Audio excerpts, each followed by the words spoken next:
CBS 뉴스는 CBS 홈페이지 cbs.co.kr이나 노코뉴스 홈페이지 노코뉴스.co.kr, 스마트폰 애플리케이션과 팟캐스트를 통해 다시 보고 들으실 수 있습니다. 부산 소식입니다. 해양수산부가 청사 이전지로 부산 동구의 IM빌딩과 협성타워를 최종 선정했습니다. IM빌딩은 본관으로 사용되며 부산 진역 인근에 위치한 19층 건물 전체가 활용되고, 인근의 협성타워는 별관으로 지정돼 15층 중 6개 층이 사용됩니다. 해수부는 민원 접근성과 수용 능력, 연내 이전 가능성을 고려해 이들 건물을 선택했으며 올해 안에 이전을 마무리할 계획입니다. 박형준 시장은 해수부의 부산 새청사 위치 결정에 대해 즉각 환영의 뜻을 나타냈습니다. 박 시장은 해수부의 새청사 위치 발표 직후 SNS를 통해 해수부의 빠른 결정을 환영한다며 연내 이전이 이뤄질 수 있도록 부산시도 최선을 다해 협력하고 지원을 아끼지 않겠다고 밝혔습니다. 부울경을 1시간 생활권으로 연결할 부산, 양산, 울산 광역철도 건설 사업이 정부의 예비타당성 조사를 통과했습니다. 부산 도시철도 1호선 등 기존 노선들과의 연계를 통해 시민교통 편의가 한층 높아질 것으로 기대됩니다. 박중석 기자가 보도합니다. 기획재정부는 오늘 재정사업평가위원회를 열고 부산, 양산, 울산 광역철도 건설 사업에 대한 예비타당성 조사를 통과시켰습니다. 총 연장 47.6km인 부산, 양산, 울산 광역철도는 부산 노포에서 양산 웅상, KTX 울산역을 모두 11개 정거장으로 연결합니다. 총 사업비는 2조 5,475억 원 규모입니다. 경전 처리 하루 35차례 운행할 예정인데 노포역에서 KTX 울산역까지 45분이 소요될 것으로 예측됩니다. 부울경 1시간 생활권이 현실화하는 겁니다. 부산 도시철도 1호선 노포역과 정관선, 양산선, 울산 1호선 등 단절된 4개의 도시철도와 직접 연계돼 시민 교통 편의가 크게 높아질 것으로 기대됩니다. 특히 기장군 정관읍 주민의 수건인 정관선 건설 사업에 탄력을 불어넣을 것으로 시는 내다보고 있습니다.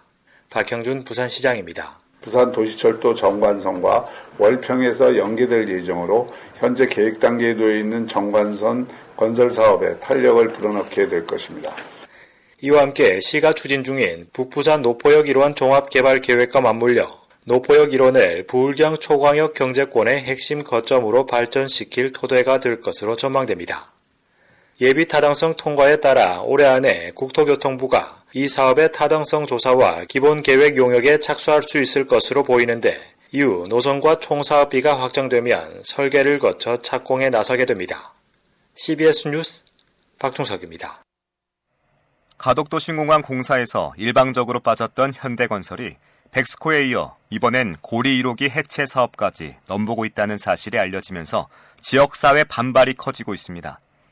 부산시의회는 현대건설을 부정당업자로 지정해야 한다며 제재 결의안을 준비하고 있습니다. 보도에 강민정 기자입니다. 가덕 신공항 공사에서 철수한 현대건설이 이번엔 1조 원 규모의 고리 1호기 해체 사업 참여 의사를 밝히며 지역 여론이 다시 들끓고 있습니다.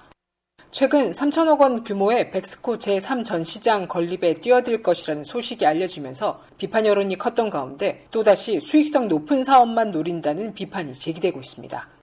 부산시는 현대건설의 가덕신공항 계약 철회가 계약 신의 위반에 해당할 수 있다고 보고 국토교통부에 부정당업자 지정을 요청한 상태입니다. 현행 국가계약법상 부정당업자로 지정되면 최대 2년 동안 국가계약 입찰에 참여할 수 없습니다. 부산시의회도 다음 주 열릴 임시회에서 현대건설과 관련된 행정사무감사는 물론 입찰 제한을 촉구하는 결의안을 상정할 예정입니다. 특히 시의회 건설교통위원회는 현대건설이 부산 시민에 대한 예의를 저버렸다며 강한 유감을 표하고 있습니다. 김재훈 건설교통위원장입니다.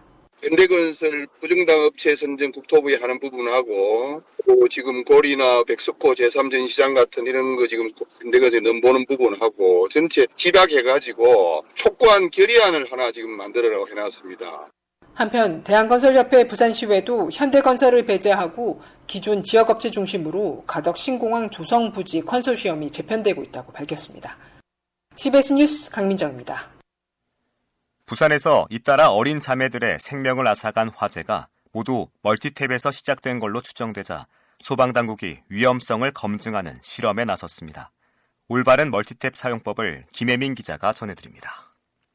오늘 낮 부산 소방재난본부에서 진행된 멀티탭 발화 실험. 2구짜리 멀티탭에 에어컨과 냉방기 전선을 꽂아 가동하자 6분 만에 103도까지 온도가 치솟더니 퍽하는 소리와 함께 불꽃이 튀기 시작합니다. 이 순간 열감지 카메라에 찍힌 온도는 무려 595도. 불은 멀티탭 위에 있는 커튼에 옮겨붙더니 순식간에 주변을 검게 태워버립니다. 이 실험은 전자기기의 전격 전류를 고려하지 않고 멀티탭을 사용할 경우 얼마나 빨리 불이 날 수 있는지를 보여줍니다. 전격 전류는 전자기기가 정상 작동할 때 흘릴 수 있는 최대 전류로 모든 전자기기와 멀티탭에 표시돼 있습니다. 이번 실험에 사용된 멀티탭의 허용 용량은 10A에 불과하지만 연결된 에어컨과 냉방기의 전격 전류는 모두 25A로 허용된 용량을 훌쩍 넘습니다. 소방당국이 이번 실험에 나선 이유는 최근 부산에서 어린 자매들이 참변을 당한 2건의 아파트 화재 사고 발화점이 모두 멀티탭으로 지목됐기 때문입니다.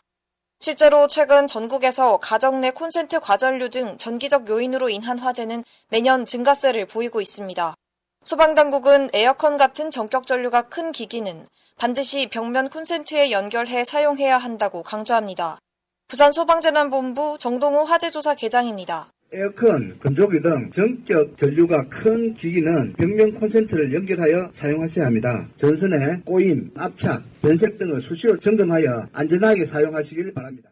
또 부득이하게 멀티탭을 사용할 경우 허용 용량을 꼭 확인해야 한다고 당부했습니다.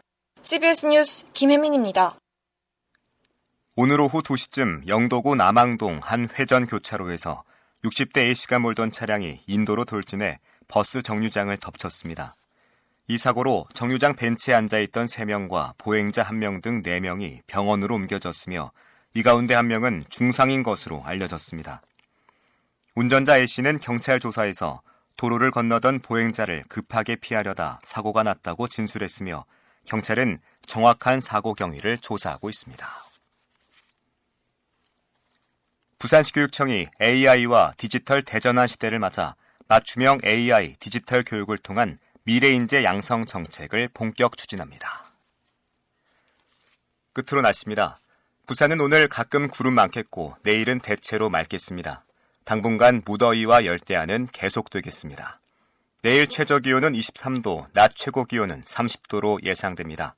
부산의 지금 기온은 30.2도, 습도는 52%입니다.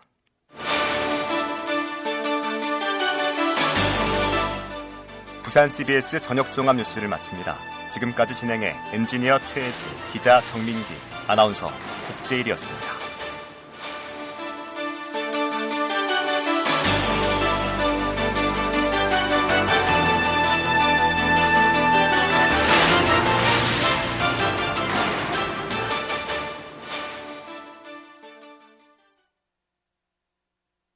CBS